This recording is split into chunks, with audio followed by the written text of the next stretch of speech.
to India and Ireland, round Africa and back again. We don't really need to know just where we'll go. Maybe Canada, then to Brazil, then through the Alpine foothills. All I really want to know is, can we go? Oh baby, can we go? Round and around the globe. Welcome to Take Me With You, episode 108. I'm Ryan. And I'm Cheryl. We are two well-traveled people who want to go everywhere. But that's not going to happen. So instead, we'll travel vicariously by inviting a guest to share their unique travel stories with us. Today, we're talking to Dana. Dana is a young adult fiction author and a YouTuber. Welcome, Dana. Welcome. Hello. Yay. Hello. Thank you all so much for having me. Oh, for sure. I'm trying to figure out if you're our first YouTuber or not.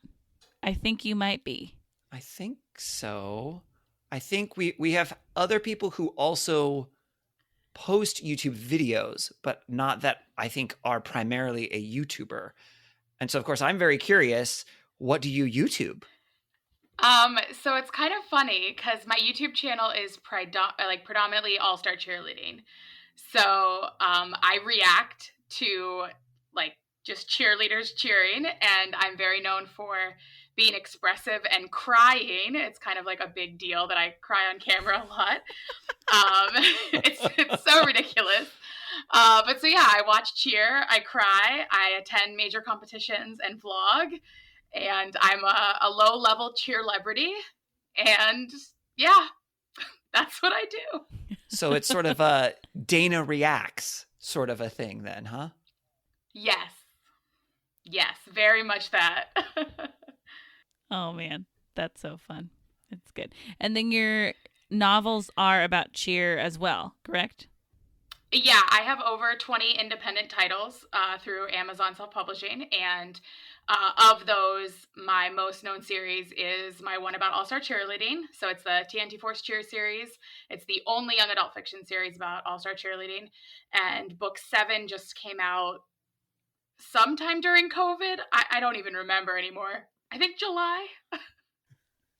Congrats. Yeah. That's exciting. That's really cool. Dana, we have a set of questions that we like to ask all of our guests. The first question is, why do you travel? Oh man. I live really far from my family, so a lot of my travel is to visit family, visit people. But I also just love traveling just to see cool places, cool things, the history of places. I don't know.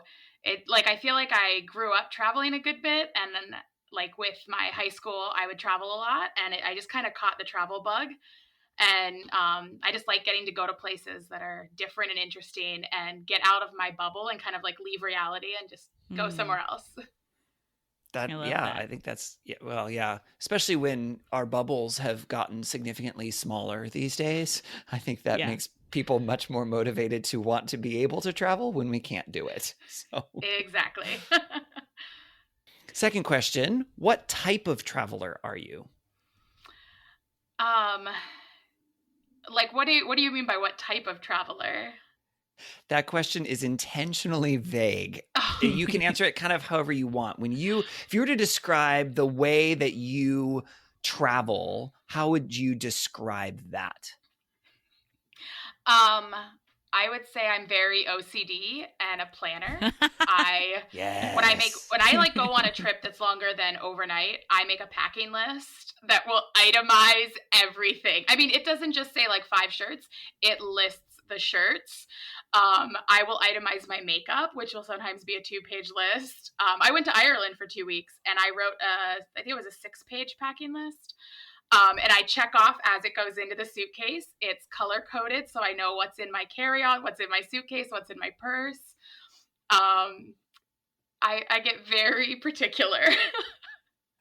So I have to ask a follow-up question with that, because Cheryl and I have talked a lot about packing lists and systems to be efficient, because I think that can really help make travel a more enjoyable experience for some people, not necessarily for others.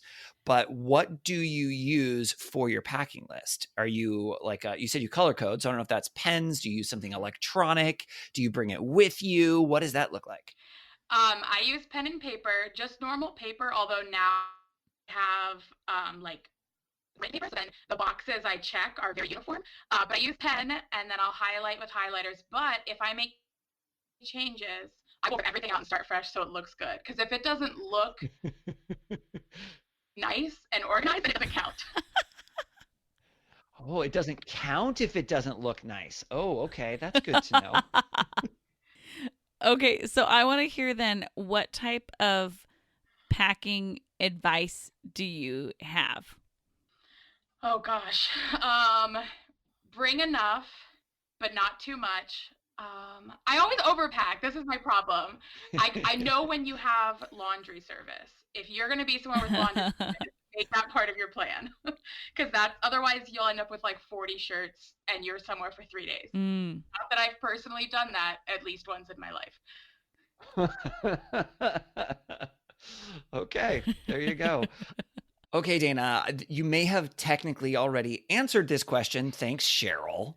But the third question is, what is your number one travel tip? I feel like it's not just about packing in general. You have to make sure you pack the right stuff for your trip. So like, the thing that I cannot ever forget, it will like throw me off, is a portable battery charger. Things like that are super important. And like you think about clothing and like, oh, I better have enough socks. But like, if you don't have your charging cords, all bets are off. So making sure you have that stuff, or like, anytime I travel, I have my iPad so I can download like video and photos to it. And so for me, cause like anytime I travel, I'm capturing the moments. If I can't store those and don't have enough space to store it, then I can't prove to anyone all the cool stuff I did. So then like, why even go, you know? That's a good point. Yeah. That's a really good point. And those are the things that oftentimes we forget. And those are the reasons, at least for me, that like you, I use a packing list, because then ideally I only forget it once. Yes. And the one time that I forgot it, then I add it to the list, and then I don't ever have to worry about forgetting it again. Yes. Truth. I'm just impressed that your packing list is paper, though. Like, do you save them so that you can refer to them with future trips? Oh, no, you do not repeat the packing list. That is, no, how dare you suggest that? What? Never. That goes away. You get rid of that. You get to start fresh.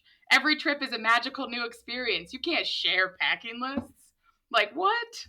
Wait, but then how do you make sure you don't forget something from one packing list to the next one? Yeah. Because it haunts you forever when you forget. Forever.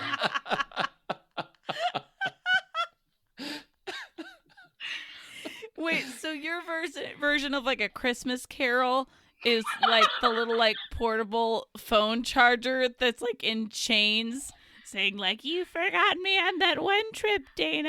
Yeah, he's like, you'll never remember because the footage is gone. And I'm like, yeah, thanks, friend. Yeah, you only got to forget once. Oh, wow. Oh, my goodness. Oh, I rely so heavily on my past packing list so that it doesn't have to live in my brain. I just like copy, paste, edit, call it good. Yeah. Dana does not approve. No, I'm judging you, mostly silently, but a little bit out loud. No, this is not very silent. Judging. Okay, it's one thing to have a different system. It's another thing to judge. If we're going to get all judgy, she can travel how she wants to travel, but I will be the one that does not forget things. Okay. Oh, really? You're convinced of that, huh? I'm mainly concerned for when you're like 80 and your memory starts to go, and then you're still like, no, I'll remember. And 80, Cheryl, you and I we're in our 30s, and we were already talking about our memories going earlier today. That's fair, Yeah. Yeah. Well, and on that note, Dana, what travel story are you going to be sharing with us about today? Well, I don't have a specific story and location. It's kind of like a genre of travel, so to speak. And that is urban exploring or exploring abandoned places. Oh, I'm excited. I knew you would be, Ryan. I've been seeing Dana posting about these outings and adventures. And I was like, you need to come on our podcast because we have not talked about this subject except for this summer. We watched a bunch of different travel shows. And there was this one travel show we watched called Dark Tourist. Have you heard of it, Dana? Who is in that? Oh, gosh. He's a journalist I from remember his name. New Zealand? The UK somewhere. Oh, maybe it was New Zealand. Yeah. Is it multiple people though? No, it's always this one journalist that goes to different places and checks out like dark tourism. Oh, okay. And but like he goes to Japan and checks out like the sites of the bombings and abandoned towns and the forests, countries, where people commit suicide, like Turkmenistan. Yeah. Oh yeah. And so, but it reminds me of that because it's like such a different way of traveling. So this is exciting. So where did this interest begin? It's actually kind of strange. When I was a kid, I would always see the commercials for children of Chernobyl, where they were like trying to get kids to like come to America for the summer to avoid the radiation in Chernobyl, like the nuclear power plant. And I don't know, it just like always like stuck in my brain. And so as I got older, I had this like obsession with Chernobyl and the idea that it was this abandoned place that everybody left and it was like frozen in time. And it kind of like naturally grew over the years. And actually, my first full-length novel is like historical fiction about Chernobyl. And that only got me more excited because then I was like, oh, I should take photos for the book cover at an abandoned place. And I got really obsessed with ghost towns in the Pacific Northwest. And it was just like a rabbit hole I fell down. And I started watching all these YouTubers that do abandoned exploring. And I actually got to go to visit a bunch of the ghost towns in Eastern Washington a handful of years ago. And just in the last probably year and a half, I started actually exploring myself. And it has been amazing. And it has gotten me more and more and more obsessed with it. So it kind of like, it was like a slow burn. And then recently just like, boom, full explosion of like joy level, all that. Okay, so I have to ask. So you said you were super fascinated with Chernobyl, and that's what started the whole thing. Mm-hmm. Have you been to Chernobyl? I have not. Yeah. No, I want to go to Chernobyl so bad. It's my number one place to visit. I'm like dying to go. I actually, I'm like friends with one of the tour companies there because I use their photos for the back of the book cover on like the book I wrote. And they recently replaced the sarcophagus that goes over like it's like the containment little bubble that goes over the actual like reactor 4. And so when they did that, they put up online where you could like donate money. And so like I paid like $20, so I can say that like I paid for the sarcophagus that's covering reactor 4. That was like my big moment. But no, I haven't gone. It's like, I want to go so bad. Like within the next like 5 years, I will be in Chernobyl. And there's like a 1-day tour and a 2-day tour. And I'm going on the 2-day tour. And I can't wait. I didn't realize that they actually did tours. Yeah. That's so cool. Yeah, it's amazing. You get to go see like well, you have to stay far enough back from the power plant, but you get to see the super famous like Ferris wheel. Some of the tours take you to the kindergarten that is like filled with all the gas masks. There's a couple other like really good like spots that you get to go to, but like the Ferris wheel is like the most iconic thing other than the power plant itself. I just had a new thing added to my travel list. Oh my gosh. I didn't realize that there were actual tours that you could do and go. That would be so amazing. Mm-hmm. Yeah. Okay, so I'm the one in the conversation who knows the least about Chernobyl. So I'm going to share what I know, and then I would like you to fill in the blanks. Okay. This will be fun. This is a fun game. Oh gosh, this is bad because this feels like when I talk about what I know about countries in Africa. I know the name Chernobyl. I know that something happened with like radioactivity there where it is unsafe for people to live there. Mm-hmm. I think it's in Europe. Ryan's face. Oh, I can't with these. Oh my god.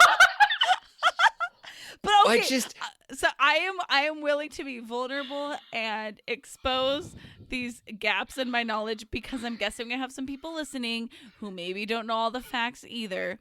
Oh, for sure. Yeah. And I don't know when in history it happened.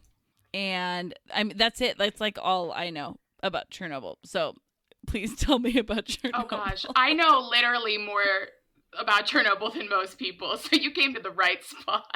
Yay. So, like, I guess the quick version is, so the Vladimir I. Lenin Nuclear Power Plant, located in Chernobyl near Pripyat, Ukraine. It's in Ukraine.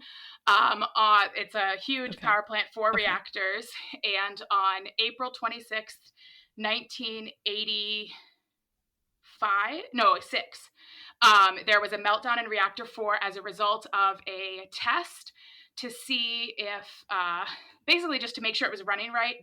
They were supposed to do it years before it got pushed off and whatever. And then as a result of removing the cooling rods to get the reactor cool enough by inserting them the way they do, the tips of them are a different metal, and it caused it to superheat before it could cool. And it caused an explosion, busting the actual lid off of the reactor, which contains all of the like reactive material. And it bathed the entire area in radioactivity. But since this was, Soviet Ukraine, they were not going to admit they did anything wrong. And so no one even knew about it until I think it was at least 2 days later when in like Switzerland, they started noticing high levels of radioactivity at a different power plant. And they were like, everyone coming in from outside is showing radiation. What's going on? And so they figured out it was Chernobyl. And so it was 3 days after, or no, my timeline gets muddy, but it was a couple days after it happened where they finally evacuated the city, and they said, hey, you're going to be gone for a week. Just pack a light bag. What? And they could never return to normalcy there because the problems were just ongoing and ongoing. And the craziest part, though, is, this went on for years and years. They tried to open it. They were running reactors 1 through 3 for years. It was this whole thing. But to this day, they still only list, I believe it's 36 people as being killed by the actual event. There was one guy whose body was never found. He was in the reactor room. He was killed instantly. All the firefighters that were a part of because they tried to use water to put out a radioactive fire, which is not the right way to do it. Like boron and sand kind of help, but like not as much. They needed to like smother it and cover it. And so they like don't admit to like the cancers and things that have caused deaths.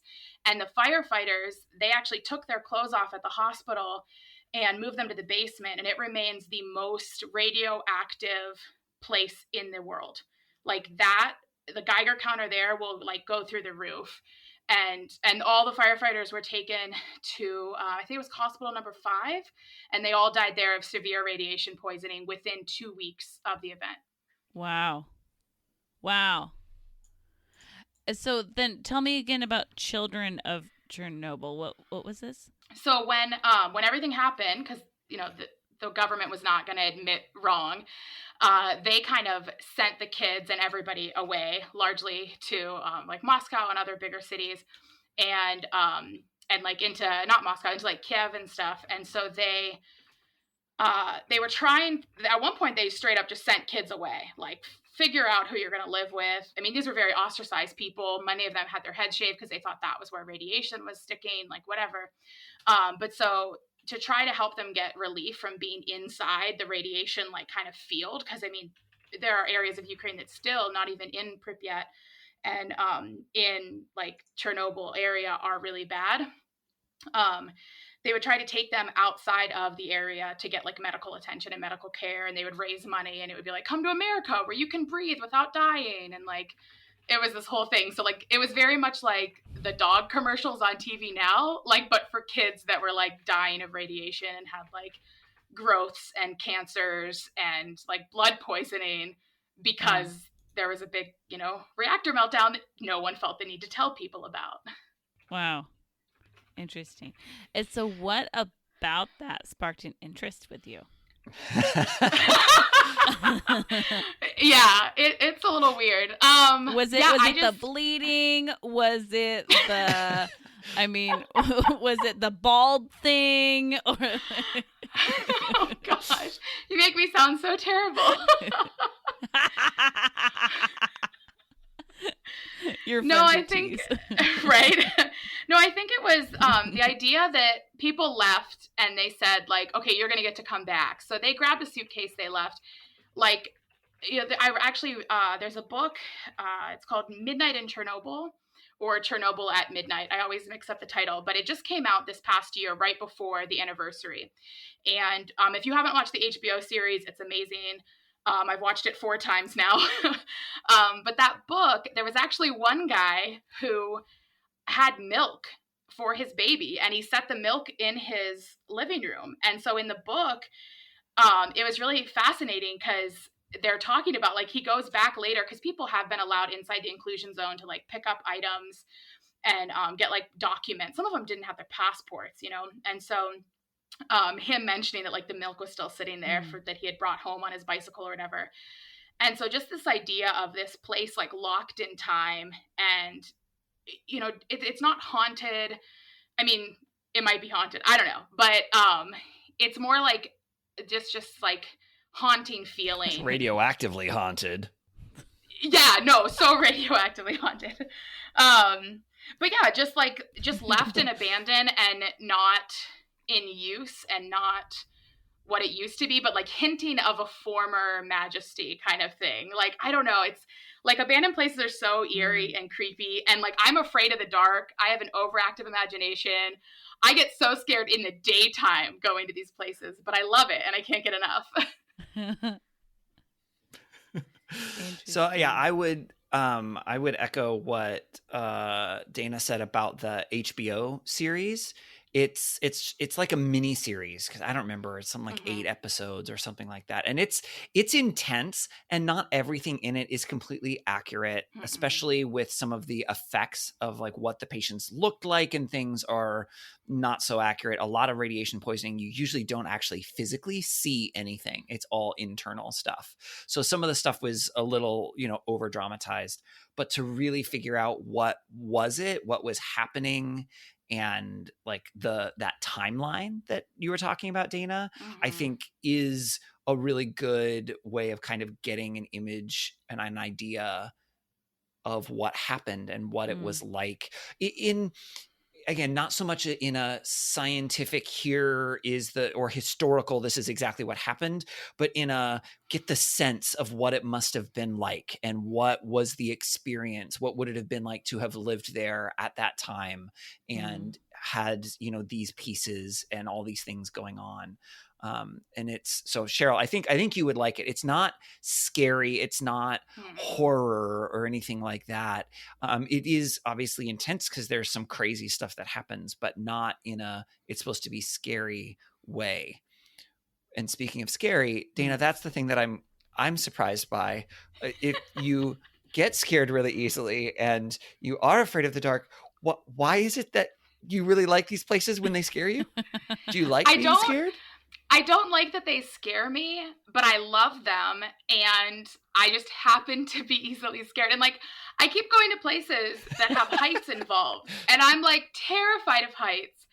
And like, people will comment in my videos like, oh my gosh, like you were breathing so hard. And I'm like, yeah, I was like 12 feet off the ground. I almost died. And like, it's not that big of a deal, but I'm in full panic mode. And like, I love the pictures that you get, like peeling paint and like the old colors of walls and the way things will start to crumble. Like everything about it is so picturesque and beautiful, and like vines growing up over things. And I just love it. But then I freak myself out a lot of it sometimes.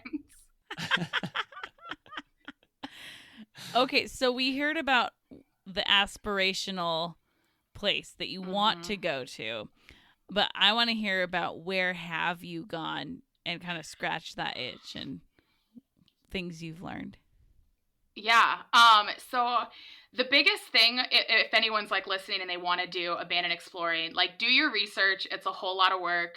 Like really check your sources, use satellite footage before you go, check other people's work to see if you can get onto property, like what security measures there are.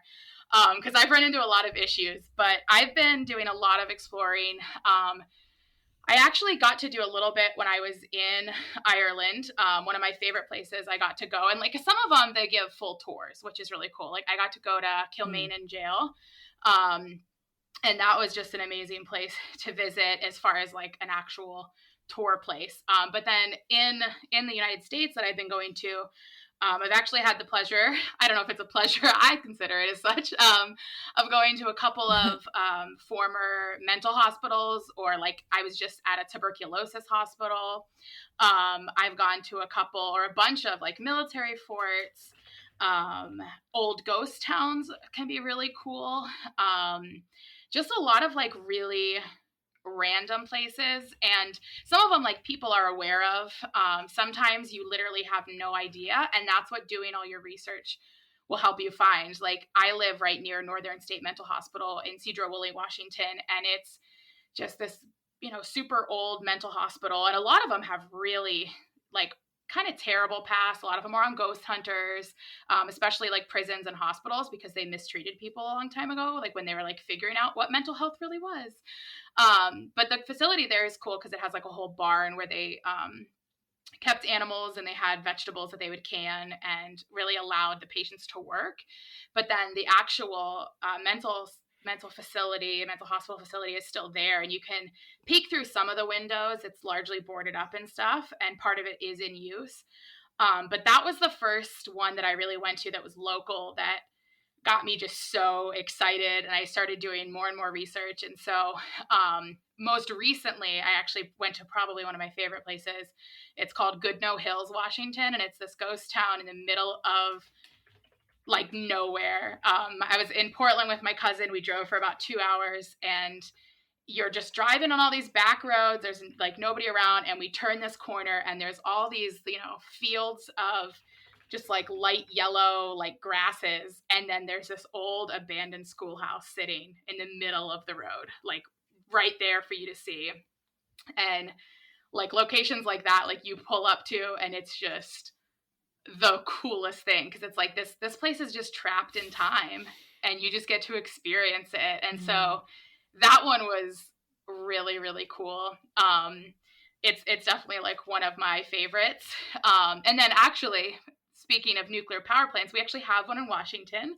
Satsop Nuclear Power Plant was shut down because they realized the danger of power plants, but 2 of the silos still exist. And so it's like a business park, and you can go there and take tours. I haven't toured it, but I did go and take a lot of selfies, and the security guard was probably a little concerned for me because of how many selfies I took. But yeah, that was a really good one. And then actually I go to all these places sporadically. Like I'll just have a weekend, and I'm like, oh, let's go look at an abandoned limestone quarry. Oh, let's go look at a sleeper car in the middle of the field in a town, and all this weird stuff. But I was in Ohio, and I got to go to the prison. So it's Mansfield State Reformatory, and it's actually where they filmed Shawshank Redemption. And I had no idea. I'd never even seen the movie. And so I convinced my brother to go, and it was like $25 for this tour. And I was like, I don't care. I go to places for free. I'll pay the money this time. And so we roll up, and we see the sign, and we were like, oh, I guess that's from the movie. Okay, let's do this. And it was one of the coolest places I've ever been. We definitely took our time compared to everyone around us. It probably took us 2.5 hours. We got to go into every single room. You get to see parts of the place that were filmed in, and then parts that weren't, and like just all the paint peeling, all the paint chipping, and just expose like brick and metal, and like all these old like prison cells where people legitimately were kept as prisoners for years and years. It was in full working order for years.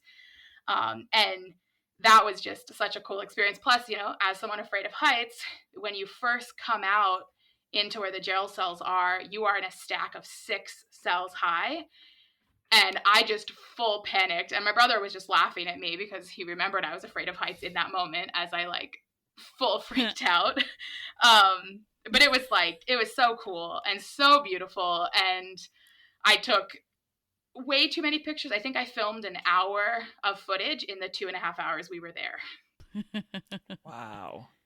You talked about doing research before you go. Mm-hmm. How do you find these places in the first place? What do you, I mean, are you part of groups? Or do you just check out other YouTubers that do these things? Like, do you have go-to website resources? What does that look like for you to even discover these places in the first place? Yeah, some of them are known places. Like if you talk to someone randomly about it, they'll be like, oh yeah, there's that one place over, you know, by that one road. And you're like, oh, let me look that up and find it out. But then there are like Reddit, like feeds and whatever, and Facebook groups. I'm on a lot of Instagram pages. If I see a good picture and I know the person lives near me or it lives near somewhere that I know of, I'll ask. The problem is, and this is a huge problem in urban exploring, a lot of times you don't just say, hey, where is that? Because that's kind of like against the rules. Because like you're not supposed to tell people, you're not supposed to damage property, you're not supposed to steal anything. Like there are rules. And so if someone tags a location because it's popular, it's known, that's one thing.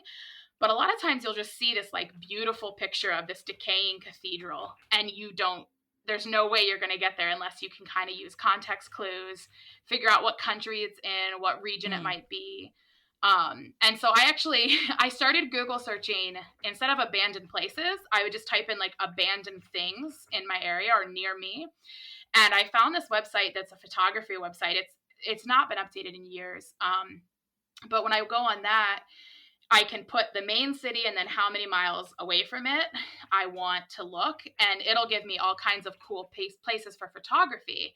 And so from there, you can kind of start like looking up these places, which a lot of times they are known, you know, like the mental hospital I've gone to, like that's on there too.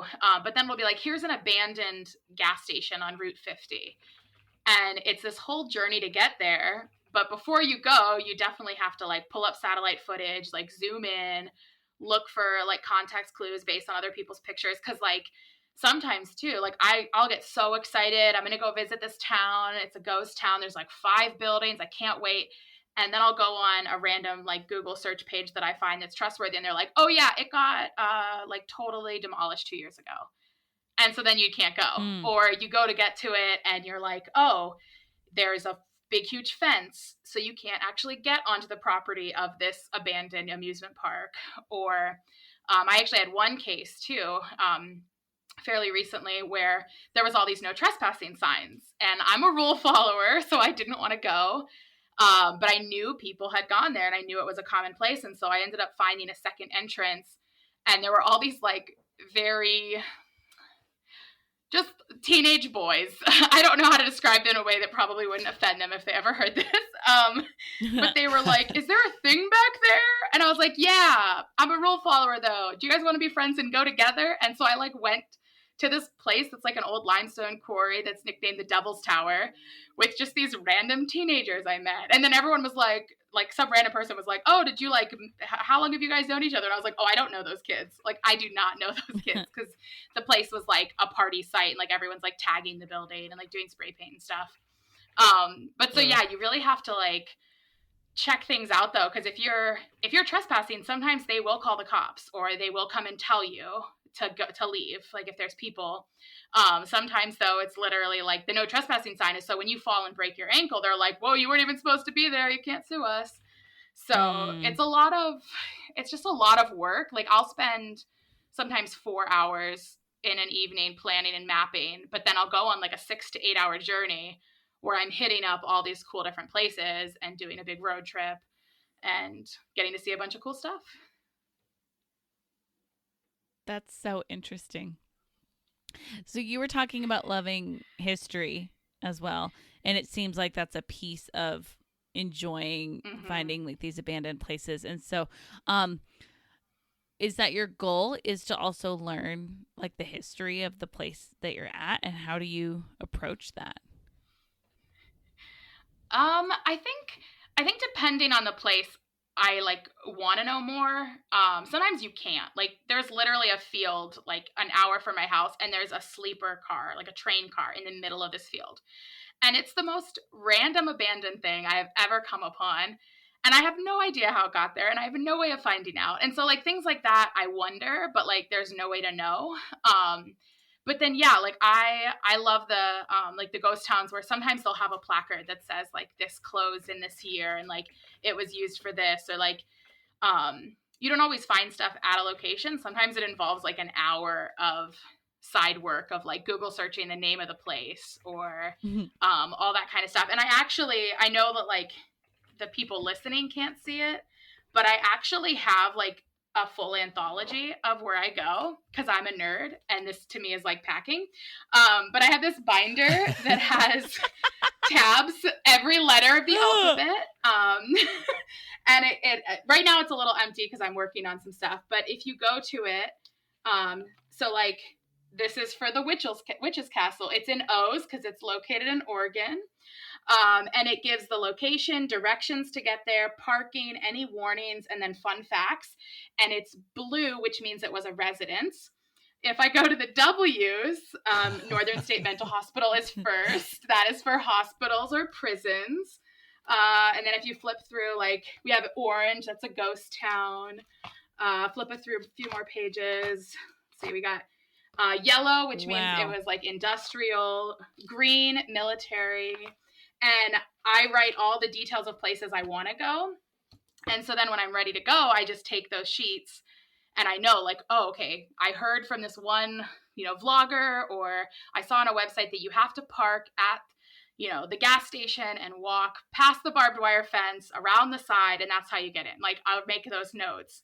And then once I've gone, I have a little notebook where I draw the locations and I write fun facts about them and draw what the place looks like, where it's located, the address if it has one, fun facts, things I saw, just random things, just so I can remember it. And then it's like a little craft project for me to just look back on where I've gone. Okay, Dana, so many thoughts right now. One, I need to explain to the listeners that everything that you just showed us is all hand done. You have handwritten and hand drawn all of these things. And so this binder you've done completely by hand. It's written in different colored pens on different colored paper. Your now that I've been there, drawings are awesome and they're colored and they're super detailed. Like you need, here's where I'm going with this. If you would be willing, I would love it if you would snap a couple of pictures or scan one or two of those so that we can share that on our Instagram so our listeners can see the level of detail that you've gone into this, because it's amazing. No, I mean that as a compliment. It's really cool. I'm impressed. Also, someday it'll be like, why does Grandma have these binders about abandoned places? No, it literally will Grandma be. write about cheer.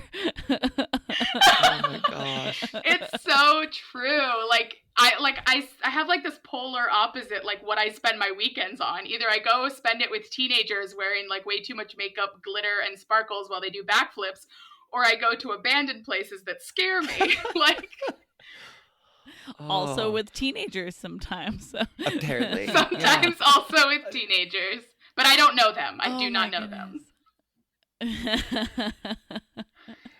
The other question that I have is, and you kind of alluded to this a little bit and talked a little bit about it, and then we kind of moved on, and I'm kind of coming back, but it's also connected.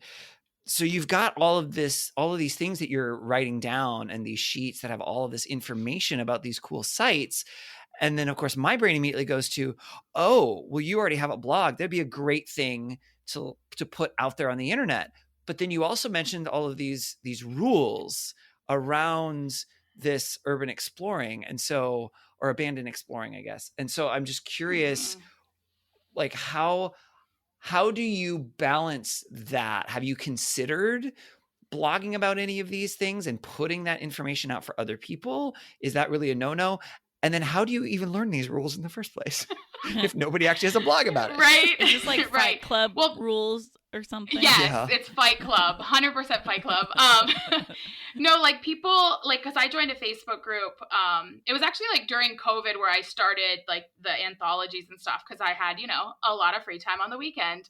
But I joined a Facebook group and it said the rules of the Facebook group. And it's like, as a reminder, like, don't post about your YouTube channel or do self-promoting. We don't care. And I was like, okay, noted.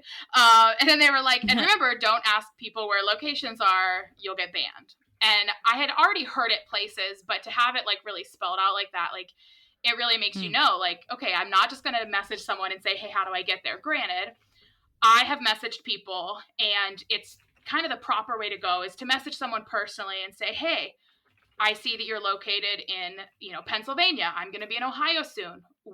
Is that location recent? And I'll ask questions. I made a couple friends that way where we just chat about places we've been.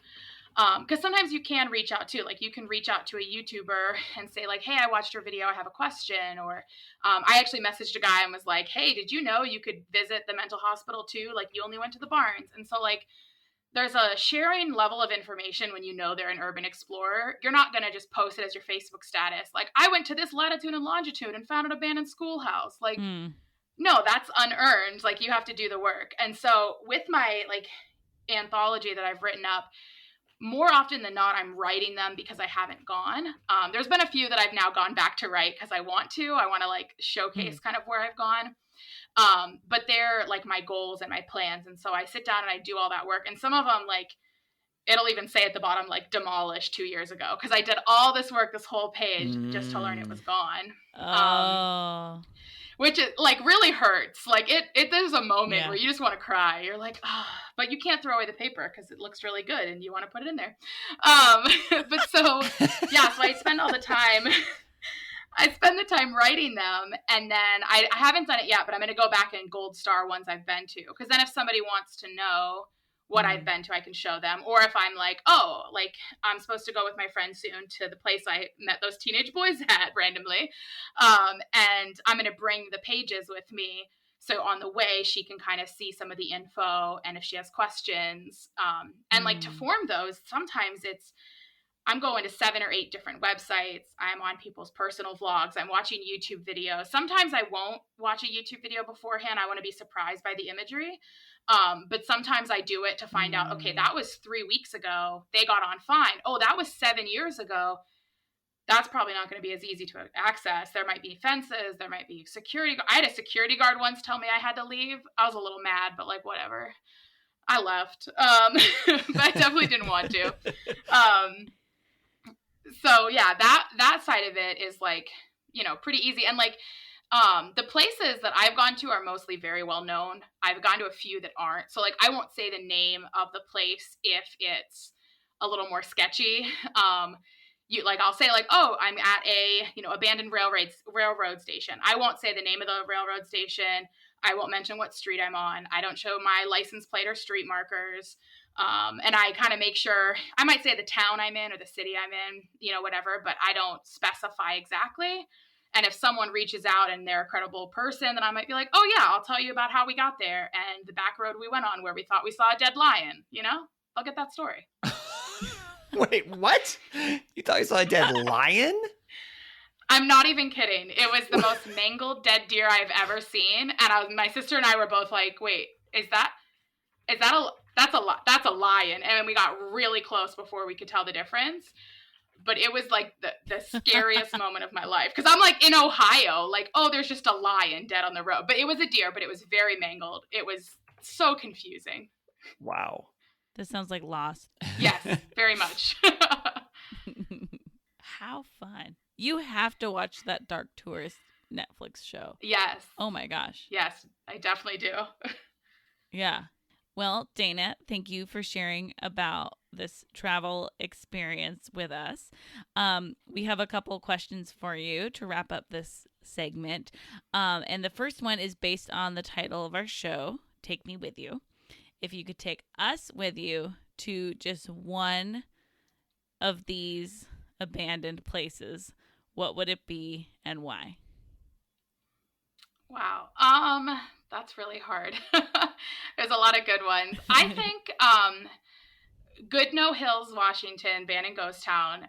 I think that one was really, really special. I went with my cousin, and she had never gone urban exploring with me. I think she was a little hesitant just because, like, you could strike out, it could be lame.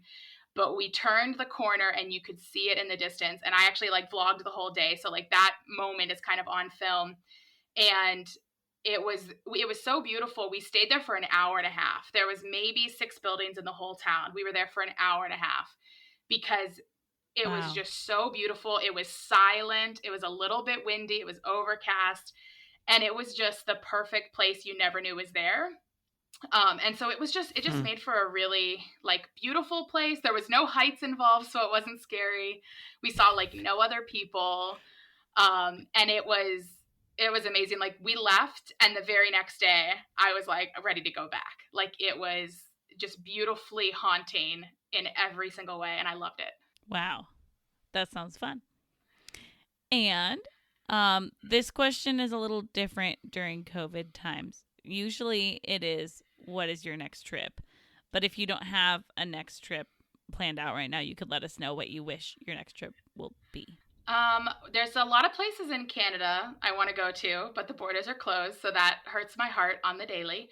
But I have a couple places that I want to take friends with me to. That limestone quarry, it's on my mind because I'm supposed to go back. That was a case of extreme fear of heights getting the best of me, and I didn't get to explore the whole building.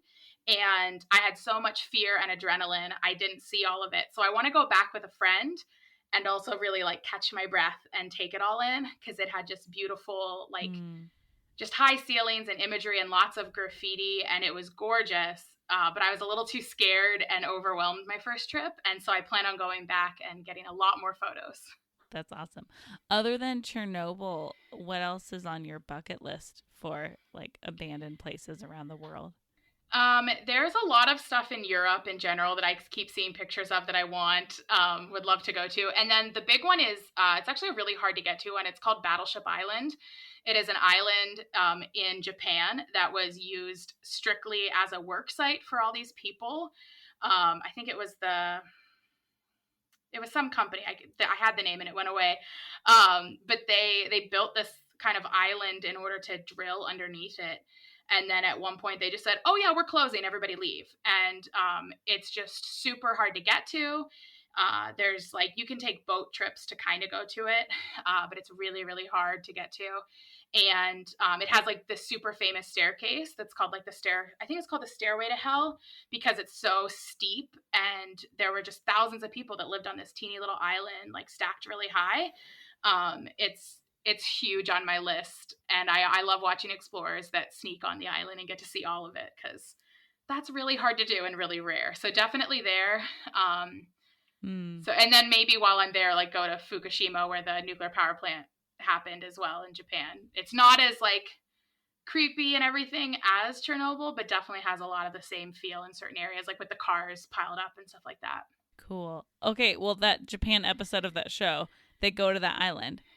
Okay. And they go with a guy who was a kid and lived there and hadn't gone back since then, like years and years later. And so, yeah. Oh my gosh, I have to watch this. You would love it. Yeah. Yes. Yeah, I had never heard of the island before. And do you have any travel questions for us? I don't think so. I'm not too surprised you guys haven't heard of a lot of like abandoned exploring. But I guess like my real question would be like 3 weeks from now to be like, what abandoned thing did you notice? Because like once it gets on your brain, like you'll start noticing all these abandoned buildings that are near you and all these like old things that are near you, and it makes it way more exciting as you drive around, like especially cross country or like state to state. You're like, oh, there's an old gas station, or like that's an old factory, and it gets very exciting.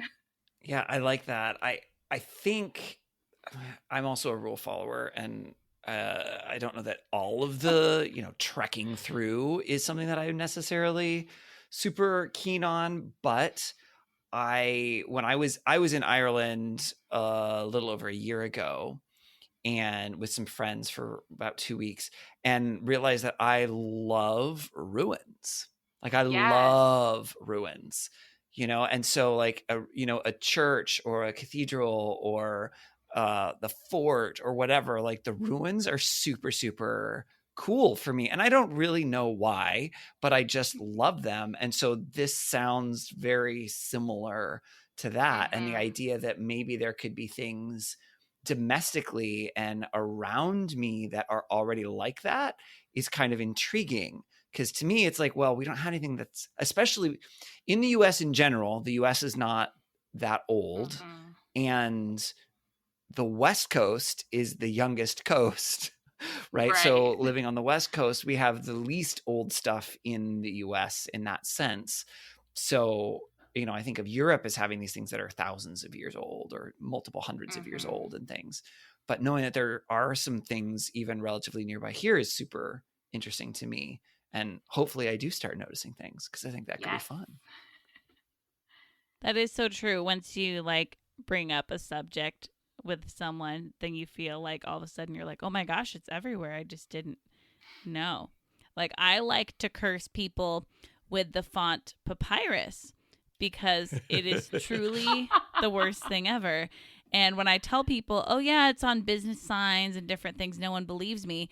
And then like a week later, I'll get a text and they'll just be like, oh my gosh, I saw it. And I'm like, yep, you sure did. Did you get my message this week, Cheryl, that I sent to your account?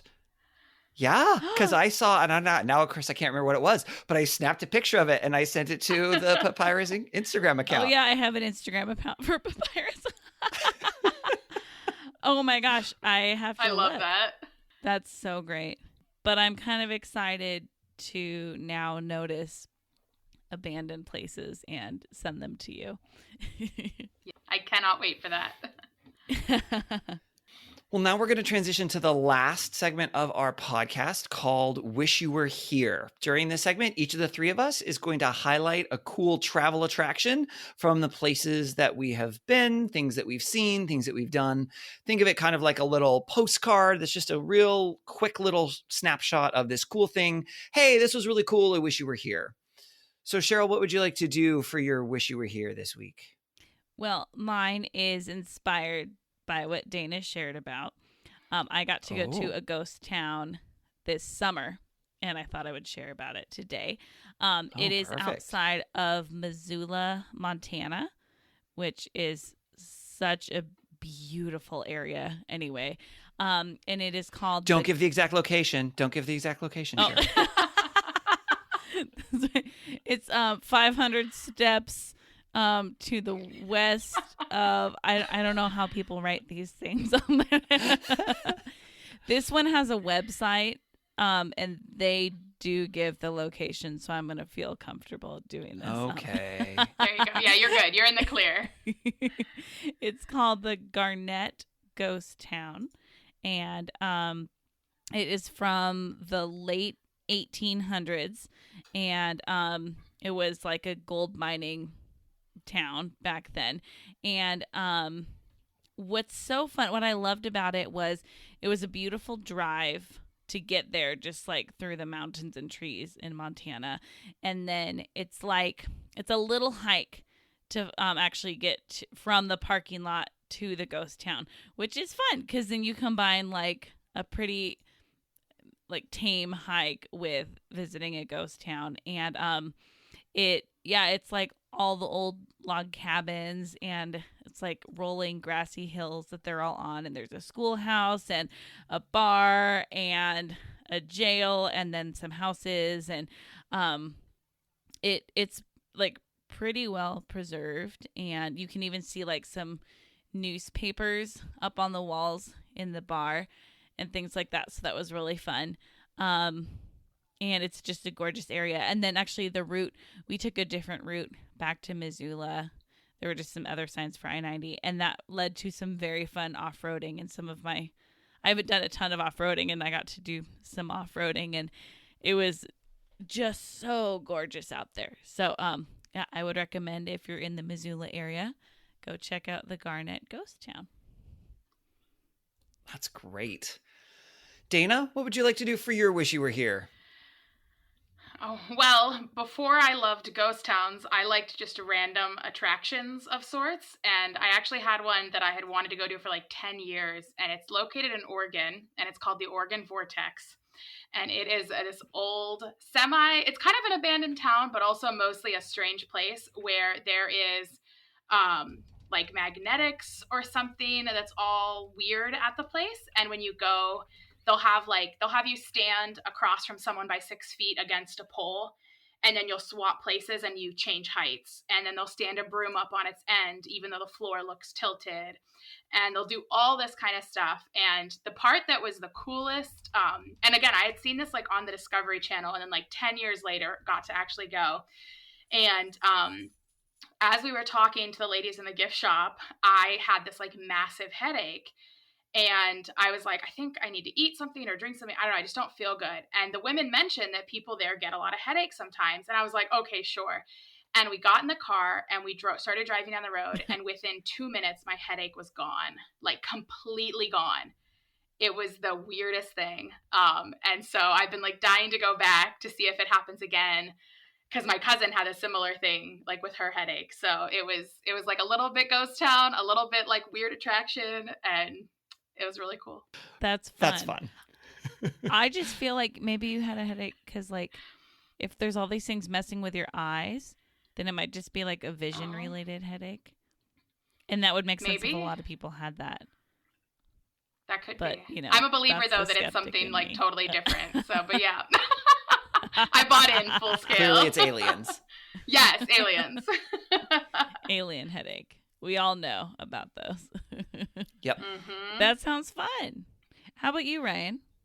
Well, I don't have a ghost town to talk about or aliens to talk about, but I do want to talk about the Kuranda Koala Gardens in Australia. And it's super cool. It's basically a zoo. So, Cheryl, you should have Daryl put it on his list. Okay, cool. Because it has a whole bunch of like indigenous Australian animals. And it's really, really, really cool. They've got, you know, wombats and wallabies and kangaroos and owls and snakes and lizards and all that stuff. But it's called the Koala Gardens for a reason. And it's because obviously they have koalas. But one of the things that you can do is you can hold a koala. Oh my gosh. I want to hold a koala. Did you hold a koala? I did. I did get to hold a koala. It was Is pretty it everything cool. that you thought it would be? No, actually. Did you know that their bottoms are rough? No. Yep. I did not know. Yeah, they don't Like, really what have kind of fur rough? on them. Like they don't have fur. Like sandpaper or just like I don't remember it being weird like skin? sandpaper, but it was surprising. Like it wasn't like cuddling a stuffed animal, right? Of course not. I mean, they have claws and things too. Yeah.